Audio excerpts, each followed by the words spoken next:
Matamgi Manipuri Wari channel asibu tabiriba khwai pumnamakpu taram nokjari. Ngasi su mahausago Nuja Thoibi kun manga suba tangkak amok uduna langjari mayam punna taminarasi. Wahai do hairam laga limbisu kadagi thokre nando sunok fetawraga warum jangkre. Sangga jawbugi matek miso dumak yami. Ritu oisilakli Nansiri taptana ketharaga lai. Rasina lain jabo nungsina tawbudu uraga Rituga Nansigade makhoi marin chakpada loiri. Chak hek tokpaga Ritudu lain jigi managda tangsilakladuna. Laija, jana batawsi. Hayin domja, ay piro hangdolukige. Aduga mamcha hoida sairam kige. Nang hairamuran, ay sum hairagiyari. Lai jushu tumit matagda kakalaklaga phone do lawthoklaga ponsibada phone taw. Ponsibada khuday shet panina phone do kana thanambo ibana line jiki call la imadu khangdre. Phone parak tabadu da line jaso SMS oina tharam langa firol do hongdoi. Som da makhanda so Ritu do lembi ka wari sanari. Tanjadu da line jaso thorakle lembi do line jo thorakpada ubada. Laija, nang de hayeng chatlo dana. Ritu do tahat tahaga khumlakle. Yaro ye chema, yum ga thabak do malai jadi kanana dawbine. Helper ni subasunate. Lai to Ritu da nungai tana yengi lembi su tablap na. Hoine, ando budi chumba. Bi malaija chatlo ko. Hayeng nong ma mama kuda chakchasi ko. Lai to nok feta wadona. Hai mama. Mam jaga do kadom na chakrabano khangde. Ai hairam ge tawni. Haujik wai da lairambani ne. Kadom na chakrabano khanghaude do. Adudi mama ai chalo ke. Mam chada so khara haibiu ko. Ritu na iche chalo kige. Bima nang mama da chatlaga hairamuni nang ba. Nanchiru khali khali. Mama chatlo kige. Ho ai samle haure ko. Lai da sunungai da yum da halakle. Moina yum da halakpada amit do phamlaga lairami. Ritu do amit lairambadu da. Haima nang de kyam kuire lakpa. Kuire. Dinawe halakpa ngairamini. Ihe Samba sida waram lani ne. Laija, hai mahira kaino masemo. Amitu lain juda phairap yengladuna. Hoine Laija. Kasai dagi nuingai bada warabani. Nancy do machuna paithokladuna. Ta dawranu khangjari. Laija su kayam thairam da imungda tamin jangki. Ritu, Nancy, Amitu phaminaduna wari sanari. Somda punsibadi Laija bakoi thi machuna sumuram sole. Kadai yokrajan, adugi nupido ba. Ko chat hek jala dadab, masigo. Hayeng inaktaga, sumay layroiba, ay luin khangabani. Ngang na punsiba magi kada changlatlaga, phone do falang thoraklaga, log to hangbaga, laijigi miss call ani, SMS ka layramba do hangdoklaga yengli. Damcha, phone do wasabay kade. Indom chana jase na haid, ay chatlagay ko damcha. Mam chana sa hiramri, damcha na karahay biro. SMS to paraga punsiba phone do phamung dalang tana lang selli aduga machina sonje adugi Ritu phaidu do da chalam dai do phawba itu do na handa dana hekchar kida as sidi ham chaida khangni dana hayeng chen bada poing me do daga thenlala long wasa khoi do hong doki cheng che laba nupa mayum da chaw bi yade hera bit kapung do teida ahen basuma pagi photo do ko laga dongana keshor ki room oina thamni do da tabna changnakli aduga mana ko liba keshor ki photo do hana thampham do da tabna thammi aduga phamtharakli table do nga tharaga photo do da munning la duna milu ani dagi birang sa tabna sintharai machina su sonjarakli baba tangse ai ga sakjap mane ko baba nang leram nadi na chana kya tharang jagadaba Baba later bagi mapam da wat handi. Da jogi baba da ay mo da jog da hena luna da wiye baba. Atagu panoy do na so baba. Nang buding asige tay bong seda leram driba kari gino da tan hang ba phawi. Tang kari gi na chaw thaduk tu na chatliman. Baba ay mam jana kapado yeng bungam di baba. Nang ding bungam ra. Baba nang mam jagay ga thaduk tu na chatliba kay gina. Nang yam pati. Baba nang yam pate. Na janung si bakhangde. Baba nang yam pate. Imagi hen ba. Rasi hen bagi manang to chen silak laga hen babukon khali. aduga ahenbagi mapido taithokna hairakpani. Imagi henba icha kaidore karigi nangi babagi mamangda kaplibano kapkano nang baba na nungairani nangi baba laitrabaso nang dajogi baba na icha basugam na luna tawrisidi kapkano ichagi damuktadi mamcha lairisidi mamcha ahenbada mamabu kolaga kapli.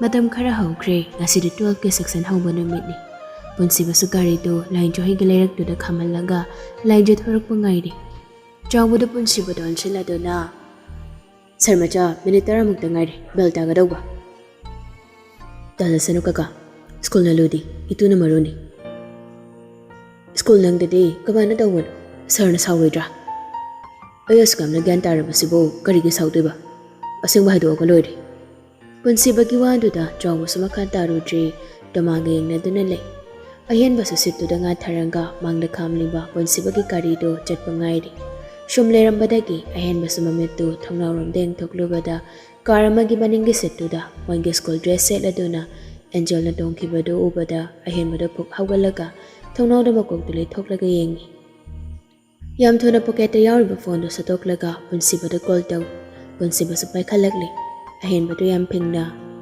dajo kyam walige chalo silo kaino khara wali natai ma phone paikhalakdi angel do hauji akhoi school da chakreba ai tana ruge da jo punsibas situ danga tharaga phamlambado haifit haugaladuna ha yam thuna dana hemba phone number do namdana lokhai okay roger let's go manau no pana rupita nang hairaga jehet bibanate punsibado man henjeli irang sagatba ayen basu phone thamnaga gari driver du hairaduna hotana thauraga angel tana bachakre punsibasu nok fet tawduna thokriba gari du de yengduna lehaude machine su sonje tana rehe inawi bunga aduba engondagi bagalawudi yaro ko dangina chadagi aigi jan handa basunga yaro aina baba da haidoki baba ado ngakta batani punsiba nok fet tawraga laiju thorak prana thongnawdu da fat yeng thokli bani adubu masanamba cardogi driver nupado call check tawi aduga nakanda nokmi lainjiga wari sana dona chatkibado punsibado mame lauthoduna yengdana lehaude jawmusu khangai haire e sarmacha na ngai banu pidodi mangda gari thoroga chakrisina tro jawbuna wangang nakpadoda punsiba gyan khangta ta punsibado sawbuda mai haure makhot ani du khutum tasil mami tu sungang sele maya do krak chiklaga yam sound hairakli tatoma yam thuna gari do thor khorakpam punsibagi nupibo atopa nupa man hekta puraga aigi mangda samain chapadi pating nate aina luna do wasida mayam tonal khangnidana nupa nupi lemnam ta tharing aside nok tuna chakriba jumbani se chaktu mama para sugaigi tamasu gari do speed kana thawi punsiba samangi haunambi lanjana tongkiba gari do da makuk tulet khalaga koyeng yengi adubu gari do di okidre punsiba do mamitu koyeng na duna bachina changna sonje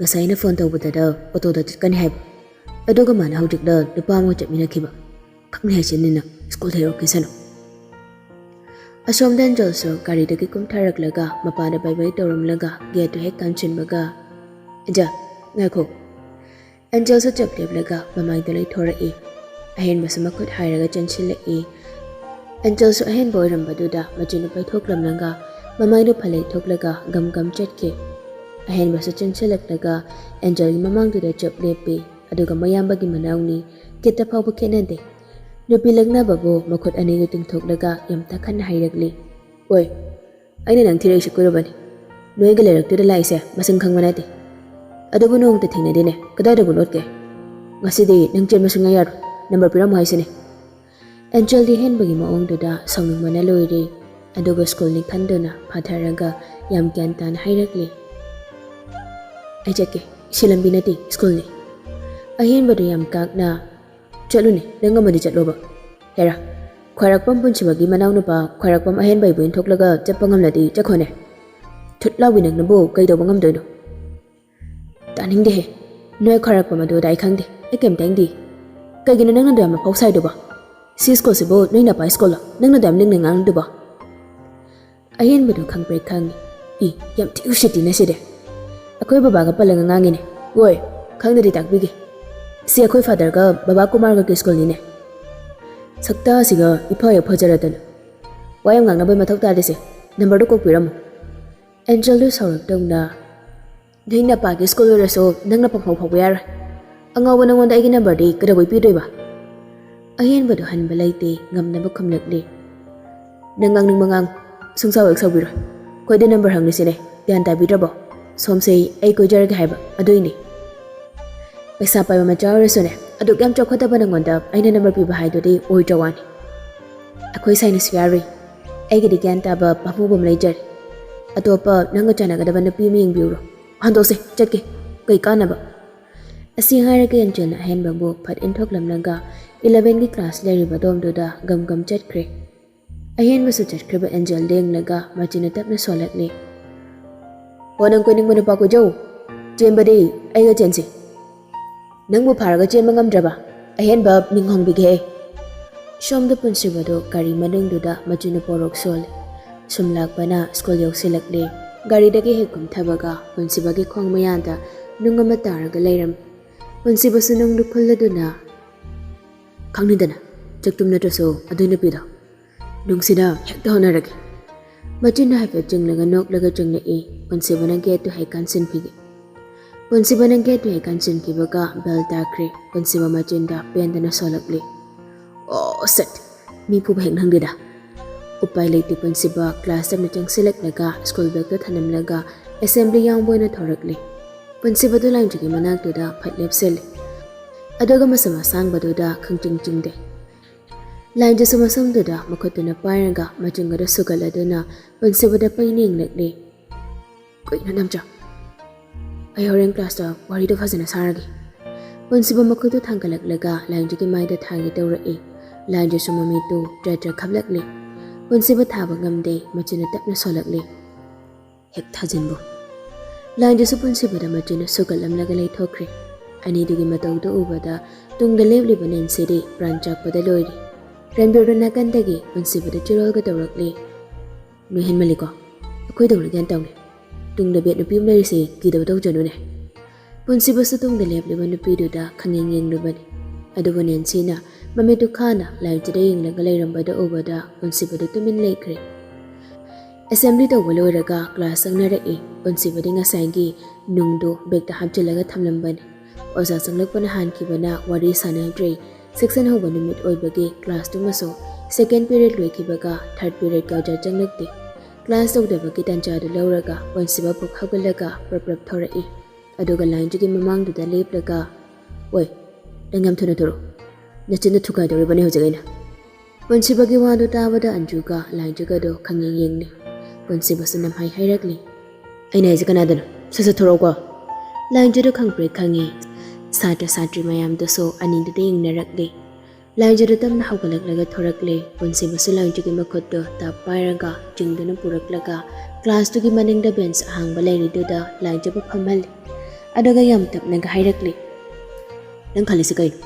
ꯅꯪ ꯅꯆꯤꯟ ꯅꯆꯛꯇꯨꯝ ꯑꯃ ꯄꯥꯏꯔꯒ ꯁꯨꯒꯥꯏꯗꯧꯔꯤꯕꯅꯤ ꯑꯩꯅ ꯂꯥꯏꯟꯗ꯭ꯔꯤꯁꯨ ꯀꯤꯔꯨꯞ ꯌꯦꯡꯂꯒ ꯂꯠꯂꯤ ꯍꯥꯏꯔꯛꯂꯤ ꯑꯩꯅ ꯀꯩꯗꯧꯔꯒꯦ ꯗꯥꯝꯆꯥ ꯑꯩꯅ ꯁꯣꯝꯗ ꯉꯥꯏꯔꯒ ꯅꯪꯅ ꯀꯅꯥ ꯅꯨꯄꯥꯅꯣ ꯅꯣꯛꯑꯒ ꯆꯠꯃꯤꯟꯅꯈ꯭ꯔꯤꯗꯣ ꯂꯥꯏꯟꯗ꯭ꯔꯤꯗꯣ ꯍꯧꯖꯤꯛꯇꯗ ꯅꯣꯛꯐꯦꯠ ꯇꯧꯔꯒ ꯍꯥꯏꯔꯛꯂꯤ ꯏꯁ ꯑꯗꯨꯗꯤ ꯙꯔꯁꯅꯤ ꯑꯩꯁꯨ ꯗꯥꯝꯆꯥꯗ ꯍꯥꯏꯒꯦ ꯇꯧꯔꯝꯕꯅꯤ ꯙꯔꯁꯇꯣ ꯑꯩꯈꯣꯏꯗ ꯂꯥꯛꯄꯅꯤ ꯑꯗꯨꯗꯩ ꯅꯪꯆꯥꯅ ꯆꯠꯃꯤꯟꯅꯧ ꯍꯥꯏꯃꯟꯕꯒꯤ ꯂꯥꯛꯃꯤꯟꯅꯕꯩ ꯋꯥꯅꯤ ꯄꯨꯟꯁꯤꯕ ꯂꯥꯏꯟꯗ꯭ꯔꯤꯒꯤ ꯃꯇꯧꯗꯨ ꯇꯝꯂꯗꯨꯅ ꯏꯁ ꯙꯔꯁ ꯀꯥꯏꯅ ꯅꯃꯥꯏꯗꯨ ꯀꯥꯏꯅꯍꯦ ꯅꯠꯇꯦ ꯑꯗꯨꯒꯤ ꯅꯨꯄꯥꯗꯣ ꯅꯣꯏꯗ ꯀꯩꯗꯧꯕ ꯂꯥꯛꯏꯅꯣꯕ ꯄꯨꯟꯁꯤꯕꯅ ꯁꯥꯎꯕꯗꯨꯗ ꯂꯥꯏꯟꯗ꯭ꯔꯤꯁꯨ ꯑꯅꯦ ꯗꯥꯝꯆꯥ ꯙꯔꯁꯇꯣ ꯑꯩꯈꯣꯏ ꯁ꯭ꯀꯨꯜꯗ ꯑꯣꯖꯥ ꯑꯣꯏꯗꯣꯏꯅꯤ ꯉꯁꯥꯏ ꯑꯦꯁꯦꯝꯕ꯭ꯂꯤꯗ ꯏꯟꯇ꯭ꯔꯣꯒ ꯇꯧꯔꯤꯗꯣ ꯗꯥꯝꯆꯥ ꯈꯪꯍꯧꯗ꯭ꯔꯕꯣ ꯈꯪꯍꯧꯗꯦ ꯃꯥ ꯑꯣꯖꯥ ꯑꯣꯏꯔꯁꯨ ꯑꯩꯅ ꯅꯨꯡꯅ ꯊꯣꯝꯂꯅꯤ ꯑꯩ ꯌꯥꯝ ꯄꯦꯟꯗ꯭ꯔꯦ ꯅꯠꯇꯦꯅꯦ ꯅꯪꯅ ꯃꯥꯒ ꯀꯃꯥꯏꯅ ꯈꯪꯅꯩꯅꯣ ꯑꯉꯥꯡ ꯑꯣꯏꯔꯤꯉꯩꯗ ꯑꯩꯉꯣꯟꯗ ꯌꯥꯝ ꯂꯨꯅ ꯇꯧꯕꯤꯕꯅꯤ ꯙꯔꯁꯇꯤ ꯃꯕꯨꯛ ꯌꯥꯝ ꯐꯕꯅꯤ ꯑꯃꯤꯠꯀ ꯃꯥꯟꯅꯗꯦ ꯗꯥꯝꯆꯥ ꯑꯩꯅ ꯙꯔꯁ ꯍꯥꯏꯁꯦ ꯑꯃꯤꯠꯀꯤ ꯃꯤꯌꯥꯝꯕꯅꯤ ꯂꯥꯏꯟꯗ꯭ꯔꯤꯒꯤ ꯋꯥꯗꯨ ꯇꯥꯕꯗ ꯄꯨꯟꯁꯤꯕꯗꯣ ꯄꯤꯁꯨꯝꯗ ꯈꯪꯁꯨꯛ ꯁꯨꯛꯂꯒ ꯌꯥꯝ ꯆꯤꯡꯅꯅ ꯍꯪꯂꯛꯂꯤ ꯔꯥꯖꯀ ꯑꯃꯤꯠꯀ ꯃꯆꯤꯟ ꯃꯅꯥꯎꯅꯦꯕ ꯃꯥꯅꯦ ꯄꯨꯟꯁꯤꯕ ꯅꯣꯛꯐꯦꯠ ꯇꯧꯔꯛꯏ ꯌꯥꯝ ꯊꯧꯁꯥꯗꯅ ꯍꯥꯏꯔꯛꯂꯤ ꯑꯣꯀꯦ ꯑꯉꯥꯡ ꯃꯆꯥ ꯃꯣꯏꯒꯤ ꯐꯦꯃꯤꯂꯤꯗꯨ ꯅꯪ ꯃꯁꯛ ꯂꯣꯏꯅ ꯈꯪꯕ꯭ꯔꯣ Khangdeda. Moi family di ayam matamda outside the loina laibani. Handa mukti punsibada kumla khidri wakalamada manglaga lay. Lai jasa punsibada ingladuna. Jinse sugara roy damja. Sugara royari. Chalo, nang famamda pamuro. Lai jasu hawgalanga mangi famdu da jangkri. Lingjal do ngasi lakti laisembada lingjal udabaduda thamoida nungaidaba phawbugum taw. Pamlamada phuk hawgalanga anjugi manakta jangsilakli. Anjo, lingjal akta kadawre. Manga sakta ngamden harakibani. Kayo ni ngamdi zano. Nang lingjal number do pirakiro. Pirake. Anjo sa phone dalaw thoraklaga yam thana lingjal ga number do hairi laisema sa phone dalaw thoraklaga nammi. Aduga hairakli. Yari Anjo. Lai jala shemada nukmi ingladuna laknarakli. Yadi ko talay shemba. Lingjal ga hangiko kay numakhalak pamali. Shumlag da baduda hangbanida. Angang nako baparado. Asing harang galay shemado class da kitokri. Lai jason juda koning na haifit illaduna. Dali semba ga lingjal kasi kuinara jala. Kuinara mo he. Hawjak ta number law da ngari siba. As kuinara din ngay ni ba. Ngay ni. Laisema na hana nung si Jaminu bidudi nang dikhangda banida. Kanano ay Sanjo. Haibira roy da. As kanano menjo. Kanano hayroga nang si disat hayrose. Nang kem tati khangan. Laisema na yam nung si kibadine. Atay kan itay ma wam lere. Ayan bandung dagi hayrak bani. Ani do sa mamay nulay thorak lagi yung nagdi. Kutaro ki hen ba? Angel do. Ako school da dami. Anjo di ngangak na. Kanano Angel hay ba? Lai jason jogi pakom pidi ahin bagi pakom moina pirakle. Aya, asing boyro. Adoi di ari hen ba. Gem khaliran. Ai number dum loragi. Hoi, ai nung sa haibada di yam sauki bani. Ado itay manam dayana ba haibiyo ba. Ko ba bize. Ile moi itay masi.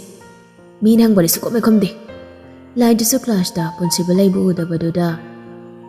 Dam jadi hen ba. Khangde papa na thoki gum dawon. Itay ba ako da jawdo yam sauki bani. Ngai ke ngai raga nupa to baga nukmina raga jakhina yam sauki bani ngasai. As ado kai deu khrajan ai diko yam talai sen. Kai kem dom deno. Anjuna yar he pakat ki basina. Somna punsi bado phone da wari sanade. Kaka ra sai si so ai tingnei. Ado di mogi family gi maram ni thigalase. Hai kaka. Ado dei bungo. Nang ime malay jada chahido suba phawtang di thabak singse khidang tapthana pangthok khisira na khaliba. Hoi, adu sa chume kaka. Thabak sa pangthok ya kadaba mande. Akoina proof ayama phangna di ilai lai ni. Adobo manung da lochin mami yaw basina. Hoi bungo. Adu ni tikat pa ya ba tikat kisi. Ime ma bu moy de yom sida thamni mai maram de. Akoi shu khangle dana. Hoi kaka. Adu da lo risi lai jage mama ma pahali ba misak to. Akoina khangma ngamjabadi kadonung da khoina mai pakpa ngamloi main point adut adobo chumbabu kyam kuina lotuna thamba ngamgane akoina thigalabadi nongmana chaga nongmadi shoidana khanglakani adobo mana manal nai badi adi akoy objective sine lay batabani ita lai jagi da makhalaga khoi kaka adodi thamlage aigi misang duga baw da fauna kege hoi bunga phone thamna kraba matung ponsiba wakal do da shukhalli ras nangna karam balan tawrok toino noigi family da manipur da laiba ngamdabagi maramna kadi aiga ngangbo noina sana pukum sijinabadi khwarakpam ponsiba ida sungya yaro aigi pota noina khut tingjin birakano sida leire engonda hawraba maka kaklaga hatpa ngama ponsiba noi myam changduna phamjalaga thamliba warisa aina nongmana jaga nongba ki kusoidana phongani bikup tuda aiga ngangi makhot mangda mama mapahat ki bagi laman soidana singangani asi khwarakpam punchi bai ki wasakni